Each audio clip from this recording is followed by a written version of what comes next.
سەبارەت بە مێژووی دروستکردنی مزگەوتی خانەقا مێژوەکەی ئەگەڕێتەوە بۆ سەردەمی محموود پاشا کوڕی عەبدوڕەحمان پاشا بابان کە لە ساڵی 1815 زاینی کە ئەکاتە 1230 کۆچی ئەم مزگەوتی خانەقایە دروست بووە.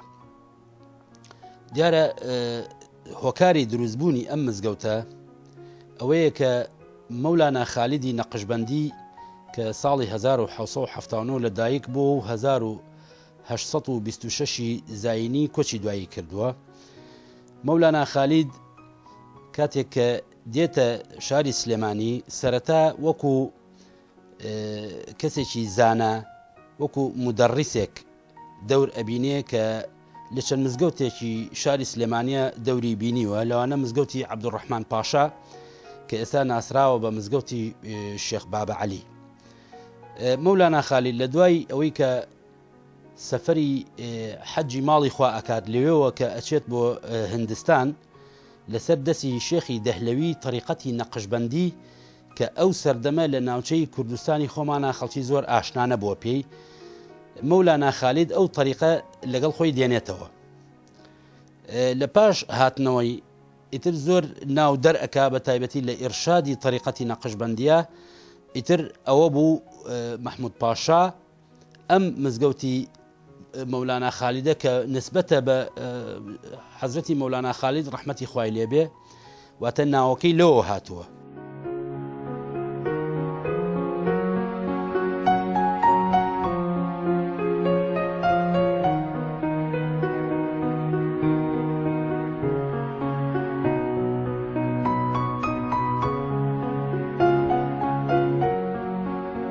سەرەتای دروستبوونیە دیارە مەساحەیەکی زۆر نەبووە، یعنی پێچێ هەر 1000 مەترێک بوو بێت.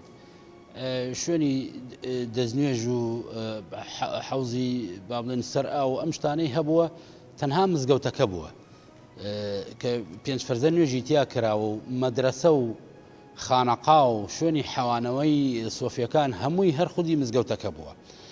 ئیتر هەتا ئەو کاتی کە مزگەوت فراوان کراوە و نۆژەن کراوەتەوە بە تایبەتی لە نۆژەنکردنەوەکەی ساڵ 1970 کە مەساحەی مزگەوت نزیکی 5000 مەتر ئەبێ بۆ ئێستا.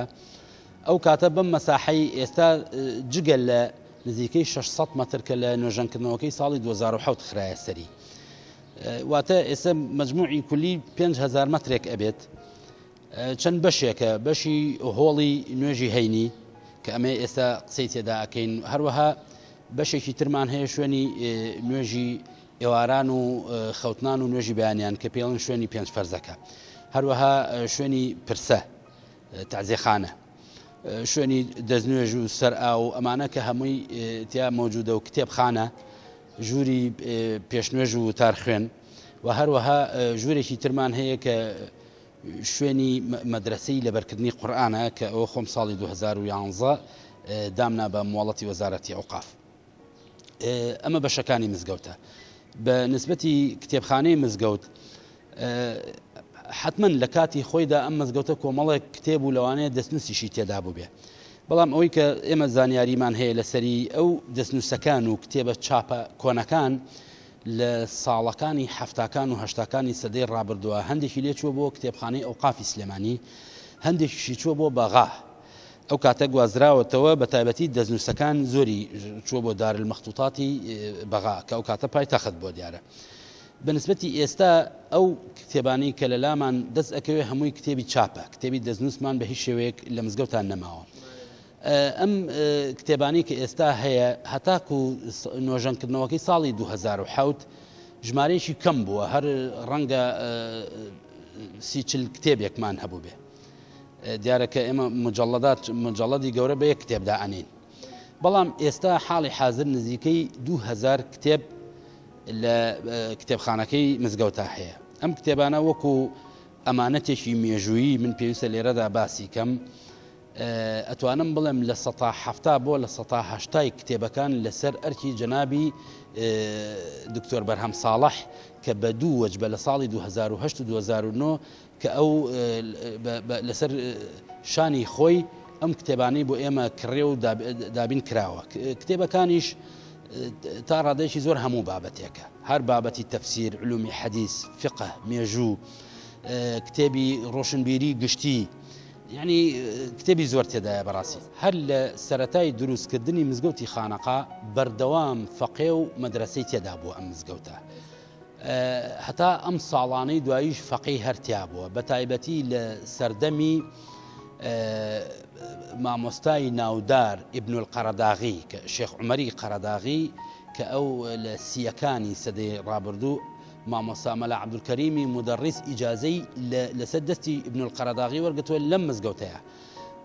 زۆر لە مامۆستا کۆنە ناودارەکان لە مزگەوتی خانەقا فەقێتیان کردووە، تەنانەت مەلا مستەفای بارزانیش کاتی خۆی هاتوۆتە ئەم مزگەوتە و لە لای مامۆستا مەلا عەبدوڵڵای چروستانی دەرسی خوێندووە. فەقێ و مەدرسەی هەر هەبووە هەتا ئەم دواییە.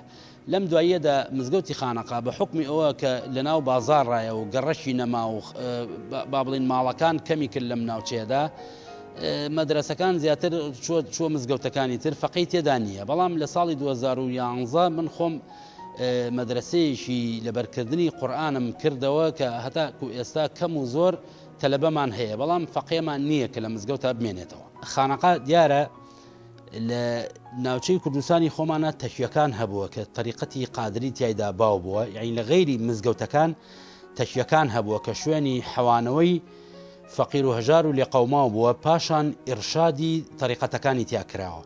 ئەمە وەکو طریقەتی قادری، وەکو طریقەتی نەقشبەندی پێوتراوە خانەقا، واتە خانەقا ئەکاتە تەشیە. خانەقا هەر تەشیەیە، تەشیە ئێستا نسبەتە بۆ طریقەتی قادری کە ئەڵین خانەقا نسبەتە بۆ طریقەتی نەقشبەندی. وشەکەش دیارە لە ئەسڵا خۆی وشەیەکی تورکیە. ئیتر مەولانا خالید لەم مزگەوت و لەم خانەقایەدا خەریکی ئیرشادی طریقەتی نەقشبەندی ئەبێت هەتاکو ئەو کاتەی کە کۆچ ئەکا بۆ وڵاتی سووریا و لەوێ کۆچی دوایی کردو و هەر لە دیمەشقیش نێژراوە. لە پاش کۆچی مەولانا خالید بۆ شام شێخ عەبدوڵڵای هەراتی و هەروەها شێخ مەحموود ساحیب کە برای مەولانا خالیدە، ئەمانە هەستاون بە ئیرشادی مسلمانان بۆ طریقەتی نەقشبەندی. لە پاش ئەوە ئیتر شێخ ئەحمەدی هەولێریمان هەیە، شێخ عوسمانی سیراجەدینی یەکەم ڕەحمەتی خوای لێ بێ کە ناسراوە بە شێخ عوسمانی تەوێڵە هەتا ساڵی 1840 ئەمانە. لە کاتی نەبوونی ئەویشە مەلا حامیدی بێسارانی شاعیر، ئەمانە وەکو طریقەتەکە ئیرشادی سۆفیەکانیان کردووە. دیارە مزگەوتی خانەقا لەم مێژوەدا بەپی لێکۆڵینەوەیەک دەرکەوتووە مزگەوتی خانەقا 14هەم مزگەوتە کە لە شاری سلێمانیە دروست کراوە، واتە لە پێش دروستبوونی مزگەوتی خانەقای مەولانا خەلیل لەو بەرواری ساڵی 1815 تا ئەو بەروارە 13 مزگەوتی تر لە شارە هەبووە. و نوێژی هەینیش وەکو جامع تەنها لە مزگەوتی گەورە کراوە لەو سەردەمەدا. لە پەنجاکانی سەدەی ڕابردووە مزگەوتی خانەقا نوێژی جومعەی تیا کراوە. بەپی ئەو زانیاریانی کە لە بەردەسی ئێمە دەست ئەکەوێت کاتی خۆی لەسەر پێشنیاری متەسەڕفی شاری سلێمانی عومەر عەلی کە شێخ ڕەوفی کوڕی شێخ مەحموود مەلیک ئەنێرێتە لای مامۆستا مەلا مستەفای سەفوەت ڕەحمەتی خوای لێ بێ کە ببێتە یەکەم وتارخوێن لە مزگەوتی خانەقا لە ساڵی 1956 بۆ یەکەم جار مزگەوتی خانەقا نوێژی هەینی کرد.